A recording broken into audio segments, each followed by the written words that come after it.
All right, how do you make money on Coinbase? So, if you're not familiar with Coinbase, this is a leading platform for exchanges. First thing is create an account. So go to coinbase.com, or you can do it on your phone and create an account there.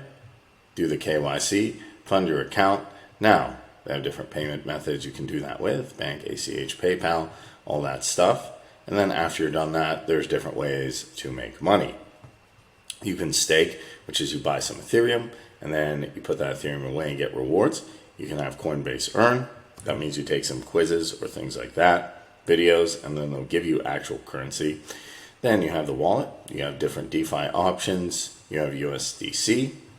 You can use that, stake that. You have the Coinbase card, and you earn rewards, advanced trading, DeFi, and Coinbase Ventures. And also short-term trading, staking, and then there'll also be things where you can go ahead and trade for a while, and they'll give you some potential rewards. That being said, if Coinbase is an exchange you're on, you can do all these things, but this is not the only exchange you can do it on.